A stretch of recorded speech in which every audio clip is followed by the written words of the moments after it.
Hi there, this is Frank Klesitz with Vyral Marketing. Welcome to a client interview. You're going to learn how to get more sales from your database today, specifically by recording short little videos about educating people about, if you're in real estate in this case, about what's going on in the market, direction of home prices, things happening in the community, to stay in touch with your number one business asset at your database.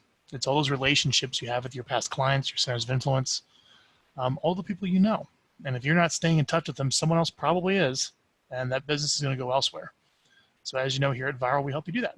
We interview you on a HD webcam to create a couple helpful educational videos a month that you answer a commonly asked question. And then we post them online and we get them out for you. And today you're going to meet Kari. She's been a client for about a year. We met at a dinner a while back. And you're going to hear about how she's using the system and how she's creating her videos and the results she's seeing. So if you're thinking about getting involved with us and really want to know how to maximize the system to make money, or if you're currently a client and things aren't working out well for you and you really got to figure out how to get this thing working right, you'll probably learn something from Kari today. So Kari, thank you so much for joining me. Thanks for having me. I appreciate it. Cool. So you're up in the Northern Bay Area, been there for about 11 years. That's correct. And in your career, you sold about 400 homes. What's your average price point there? It has to be kind of on the higher end, like 600, 650? So that would be our average, is about 600, but we do everything from 200 to 20 million. So it's all up there, all over the board. But we definitely average around 500 or 600,000. And how long have you been selling real estate? So I've been in real estate for 20 years now, but I was definitely part-time stay-at-home mom. Did it kind of, when my phone rang, I went and did some work. But other than that, it wasn't a career for me. I've been treating it as a career for about 7 or 8 years. Good. And a lot of your business has been coming from your database. Is that correct? Where does most of your business come from now? So my biggest lead pillars would be my database was definitely number one. I do a lot with social media and video marketing, and I also do expireds. Got it. So let's just kind of step back now. The question I'll just start off with you is before Vyral, before you hired us, what were you doing to stay in touch? So I'm actually pretty good at staying in touch with my database because I'm a very nurturing person and I like to stay in touch with people. So I do pretty good with that. So phone calls, I was sending out mass emails or private emails, and I was doing a lot of social media video. The problem that I had before coming to Vyral is I was very inconsistent with it. It was all over the map. It was, sometimes I would do it for a month straight and then I would be a ghost for 3 months because I was so busy. So so I was already doing kind of what you guys do, but now I've given that over to you and I'm so much more organized, and everything is being done for me in a systematic way. It's very consistent. So that has been a big game changer for me. So you got to hire some staff. Exactly. How big is your team now, or how many reports do you have helping you out with the administrative side of the business? So I've had a couple different changes in my business. Had a buyer's agent that was on board for a while and left. Had another buyer's agent that was on board. Both had to leave they got out of the business, personal reasons. And so I've had a lot of different team structures. So right now my team is 5 people, but it's all back-end people. I'm the only producing person on the team right now. I do have a part-time buyer's agent for if I'm out of town or weekends or if I need some support, but pretty much it's me and my TC, my marketing, my assistant, just kind of helping support me in the back end. What was it like making some of your first hires? It's difficult. I actually just made a new hire with an assistant, and it's so hard for me. I don't know. Nobody is me. And so it's really hard to get my voice out the way I want it out without doing it myself. I can just do everything myself. But I'm learning through hiring you guys and some other things that if I could take that off my plate, I could be more productive with my clients where I should be, which is what I'm really good at. So it's been difficult for me. Every hire I've made has been amazing, But it's changed my business in different ways. And I have to step back to do the training, which is a little bit of a time suck, but it has to be done so that I can get that off my plate. That had to have been a big shift for you to step back and do the training and to take on the fixed expense of hiring staff on a variable real estate agent income. For somebody that's Yes. right at that point where they're facing burnout and they have to make their first hire or two, maybe looking to hire Vyral, even assistant, how did you handle it? What advice do you have for them when they have to take on the fixed expense of staff and the uncertainty with that, um, on variable income, and also set aside the time for training? Tell me how you handled that. What advice could you give people? Well, the first hire I did was a transaction coordinator, and that was easy because they only worked when I sold something. So it was per transaction. They made a fixed number per transaction. So that was a really easy hire. Once I took that off my plate and I wasn't doing all the paperwork in and out, then I freed myself up to make more phone calls, to get more business, that kind of thing. And so now the next step is to take off the different marketing. So I was doing all of my own filming, editing, posting, writing my blog posts. I was doing all of that myself. And like I said, it was great. I could do it. I actually enjoy doing it. But then when I get busy, it doesn't get done because I can't do everything at one time. So that's when I hired you guys. I knew, I have expenses, being a real estate agent, you got to spend money to make money. And I know that I needed those things done on a consistent basis because being in front of clients is where I get most of my business. So I needed to find a way to do that on a regular basis. So hiring you guys was really a no-brainer. It was just another expense in my business.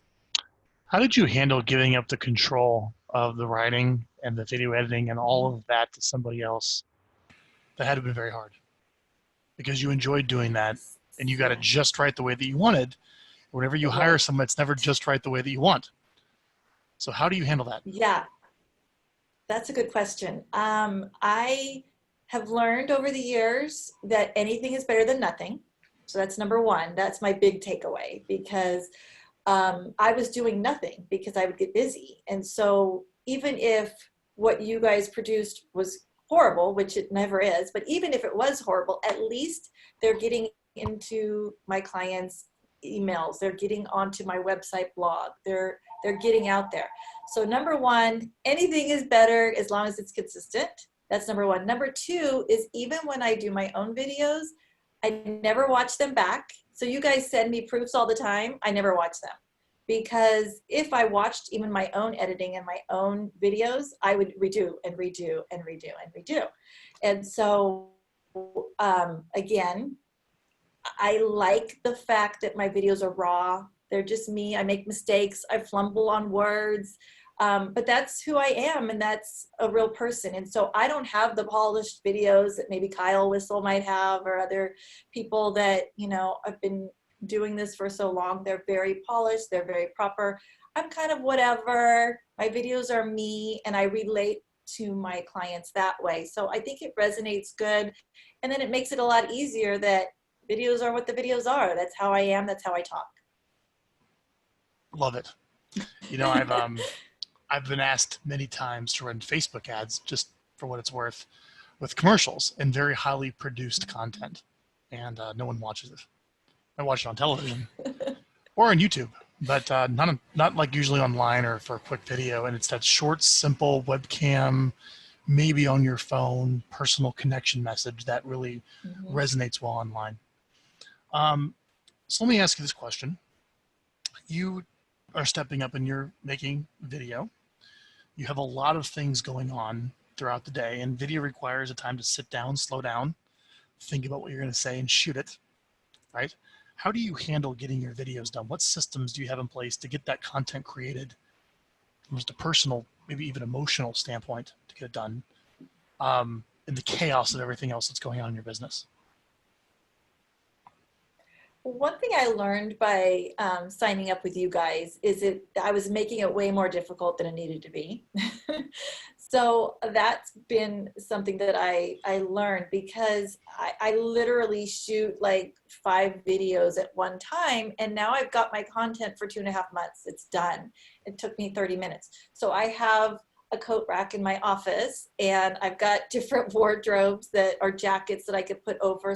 So if I'm going to do Nice. 3 videos today, I'll do one in this shirt, put a sweater on, I'll put a scarf on.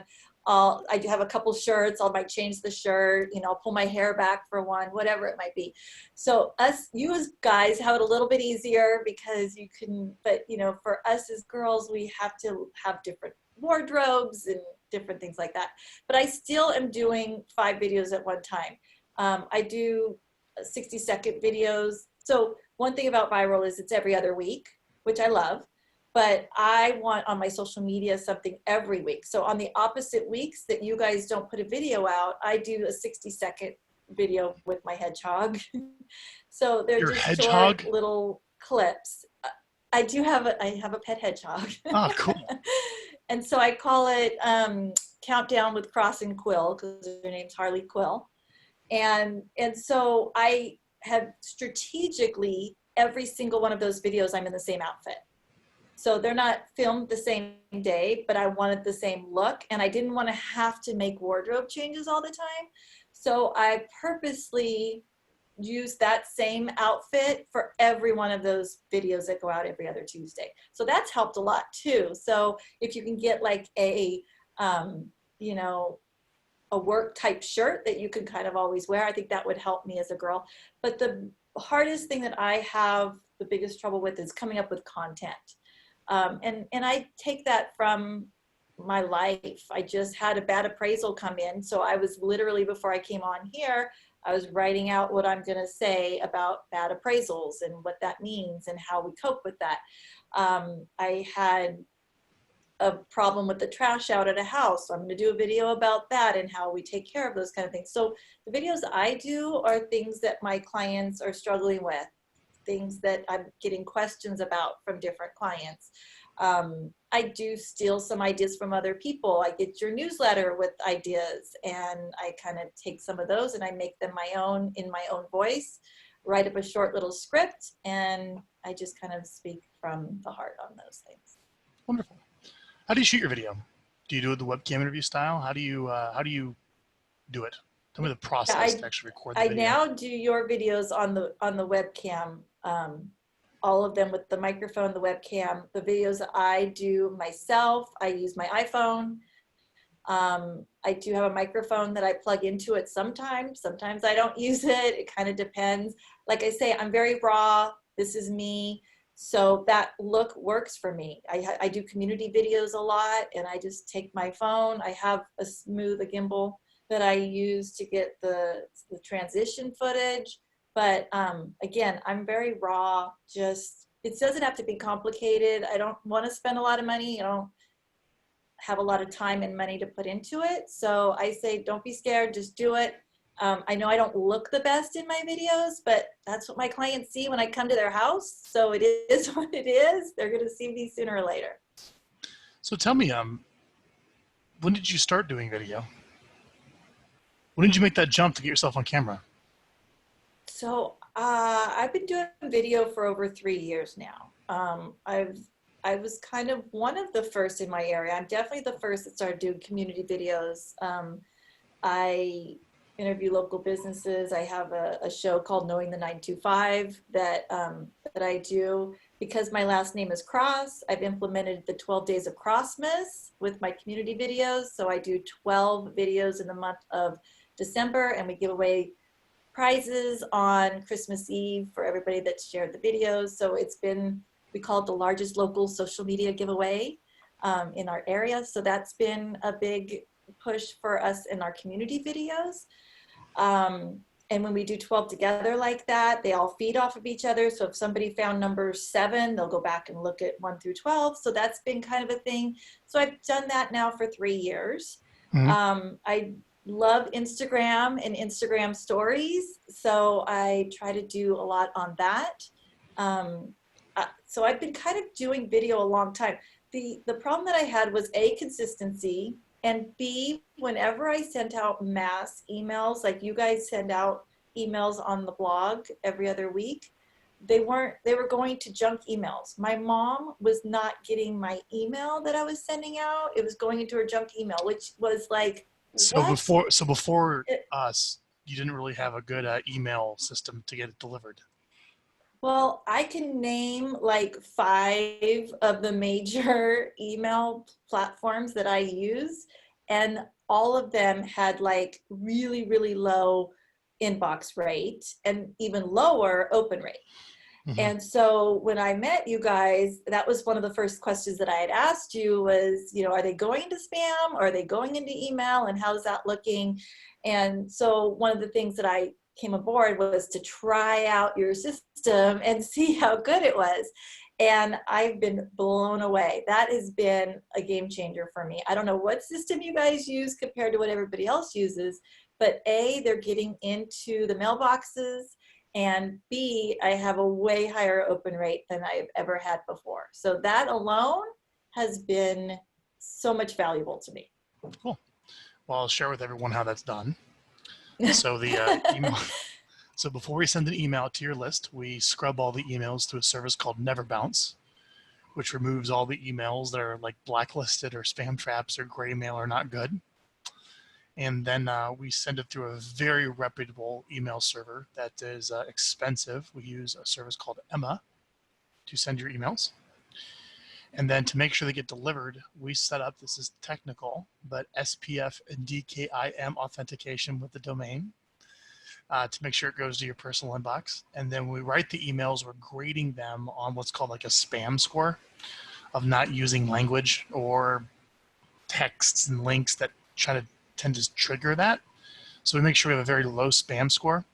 And then on top of that, we also like to split test the headlines, and we try maybe an email might have 3 different subject lines that we send going out.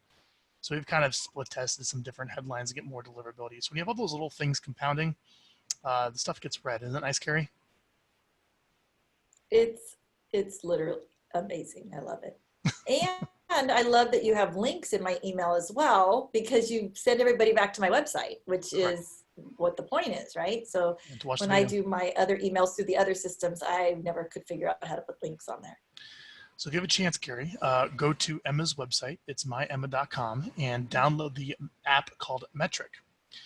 And Metric is an app you can find in the App Store for your phone, and in real time, you'll be able to see all your open and click-through rates whenever an email goes out right from your phone. It's a Oh, cool app that I comes did with not know the that. I service. wait for the report to come in. Yeah, but you can also see it in real time on your phone if you have any interest in that.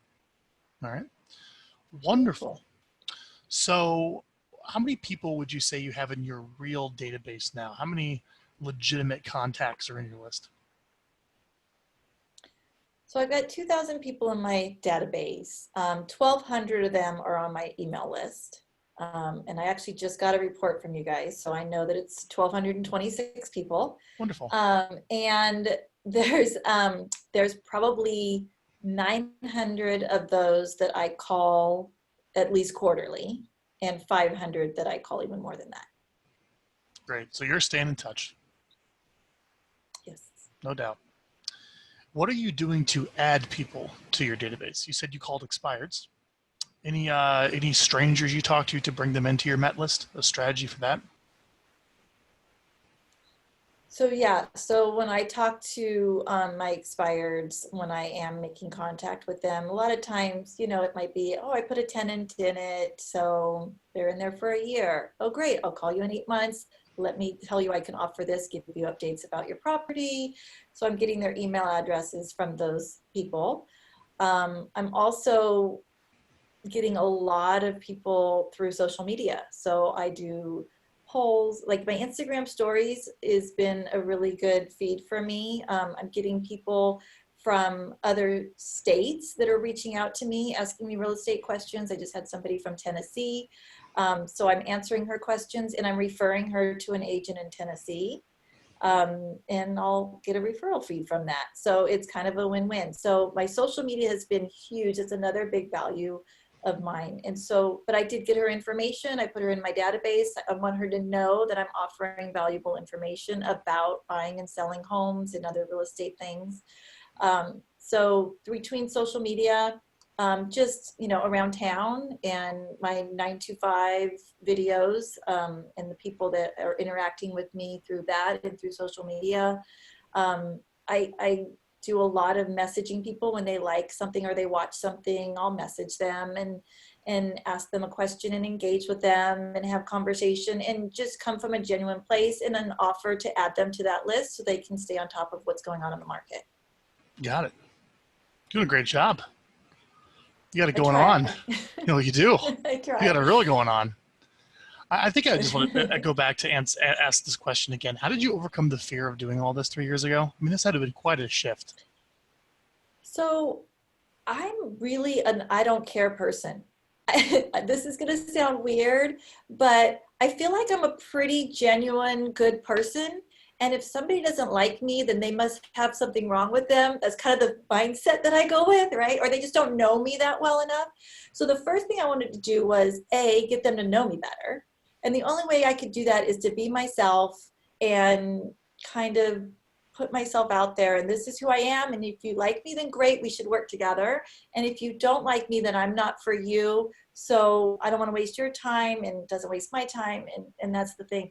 I do Instagram stories in bed with no makeup on when I first wake up in the morning, saying good morning to people. I've got girlfriends of mine that are like, what are you doing? I tell people when I have a zit, and I like screen, get really close to it. I mean, that's life. We all get zits. Like, that's just what happens.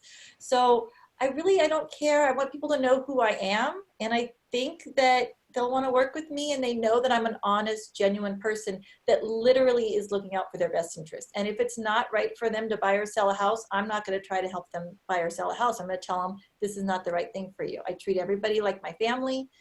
I want them to know how I treat my family, all of those things. So it's my way of getting them to know me in a real way. And I think that's super valuable, and I take it really, really seriously. And I don't have an issue showing who I am. Good, bad, ugly, bad hair day, doesn't matter. Tell me, this all sounds like a lot of work. I'm just going to kind of ask from a skeptical standpoint. The idea is out there that you should never do any marketing unless you know the return on investment. How do you know the return on investment of, let's just say, viral marketing? How do you know it's working? How do you know you're making money? So, yeah, that's a good question. I know Drew asks me that all the time. So I can't really pinpoint that viral marketing is giving me a return on my investment, but I know that it's working, and I know that it is because I'm at the grocery store and everybody's talking about the last video I just put out, right? So they're seeing me in their inboxes, they're seeing me on social media, they're seeing me on my website, they're I'm all over the place, and they're talking about these videos that you guys helped me put together that I know that they're finding value from. From there, they're like, oh, by the way, I've got a friend down the street. I know she's going to sell her house. You need to call her. Here's her number. So those leads may have come if because I know that person, but they wouldn't trust me enough to refer their friends if I wasn't giving them the information on a regular basis that's valuable to them.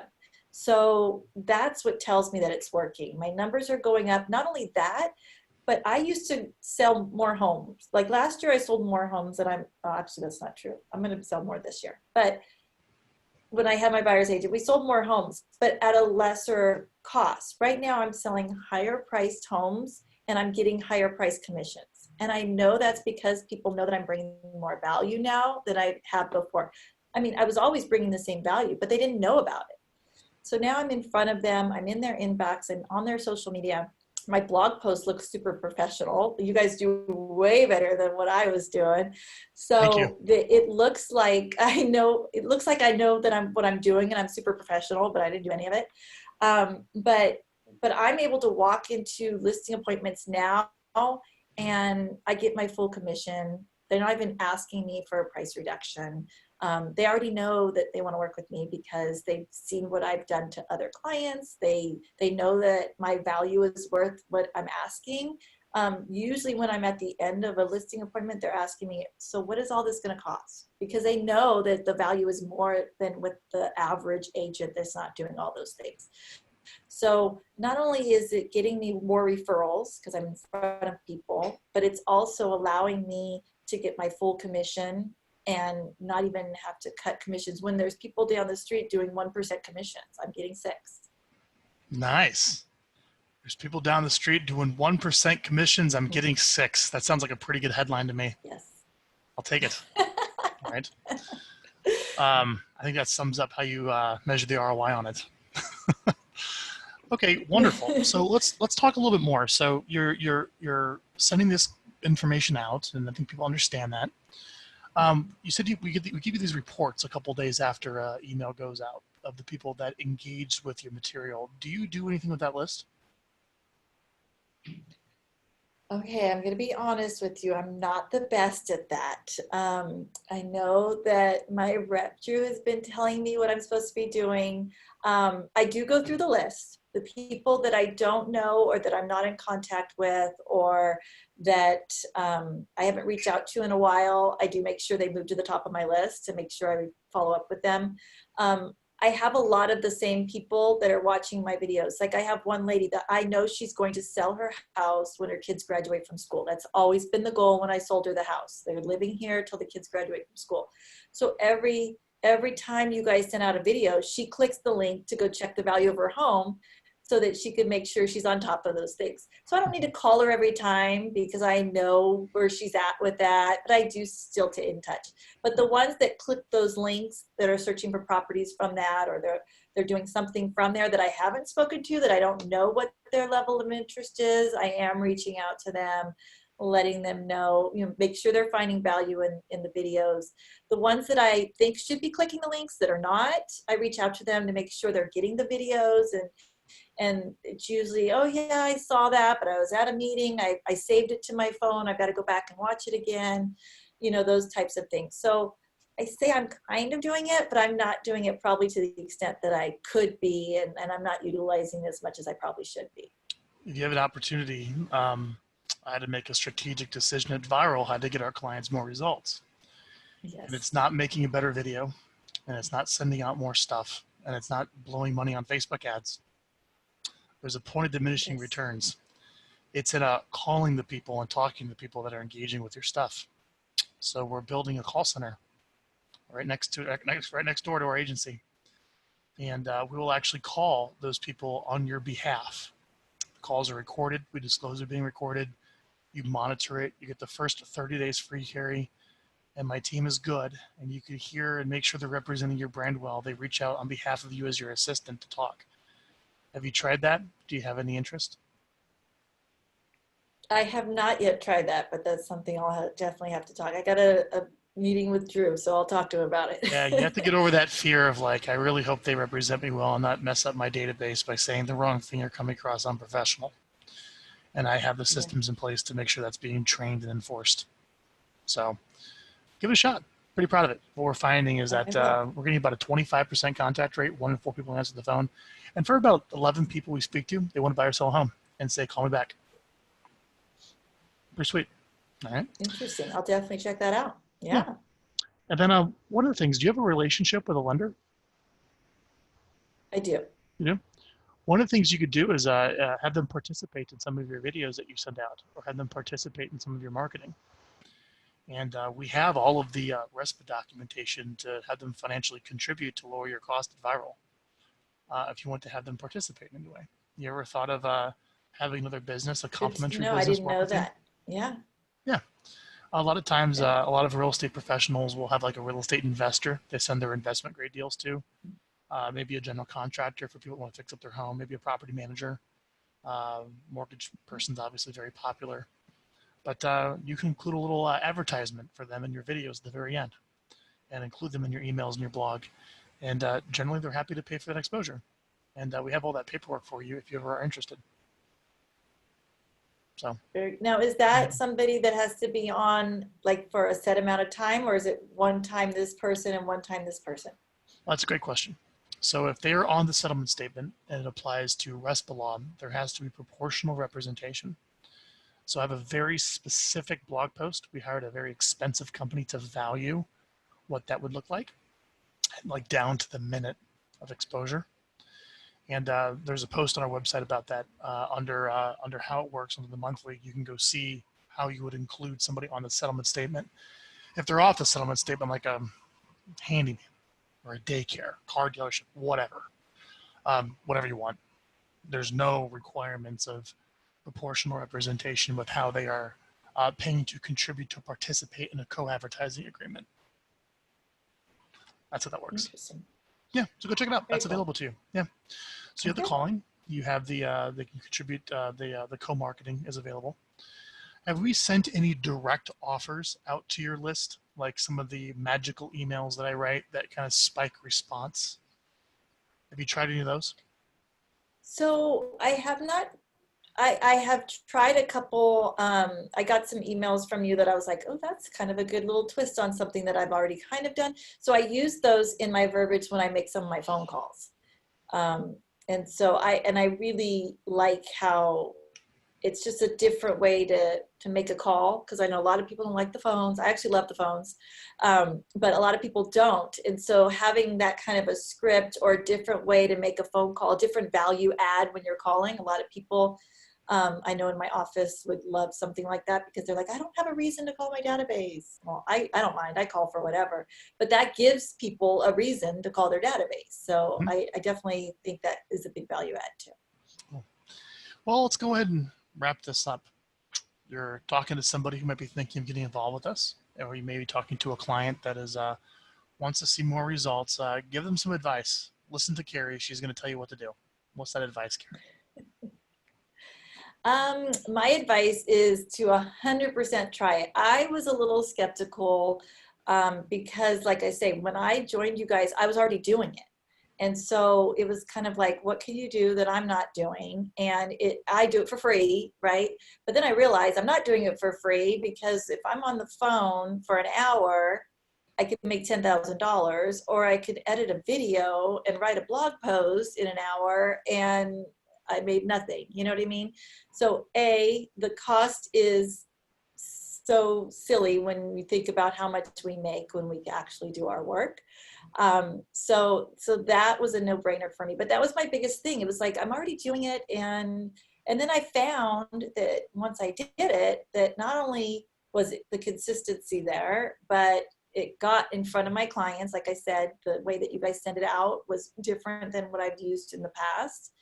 And it's totally changed my business in a way that I am so prepared. I've got like 5 videos in the queue, and before I'd be like, oh my gosh, I need a video to go out tomorrow and my hair's not done, I got to go do a video. It was a train wreck. I was just a mess trying to rush and fire drill things in between my clients. And so you guys got me organized, you guys got me planning in the future and set. You guys got my emails getting into inboxes. I'm telling you, the price is so worth it. It's like, it's a no-brainer. Give it a try. Thank you, Kari. Much appreciated. All right. Yes. I want to thank everyone for watching today. If you want to get a copy of the video marketing plan that Kari is using to stay in touch with their list and get business, like we talked about today, you can go to our webpage, our homepage of our website. It's getvyral, vyral.com. It's right on the homepage. And then if you want to request a strategy call with us, it's a strategy call. Our sales team's not on commission. We'll just talk to you and say if this is a good fit. You can request it up on our website. And if you want to see some examples of Kari's marketing in the blog post here, wherever this video is going to go, down below likely, we're going to take some screenshots of your stuff so people can check out your work, Kari. Sound good? We're going to post it there for people. Sounds good. I want to say Yeah. thank you very much for doing this and sharing your insight. And thank you so much for being a client. We appreciate your time.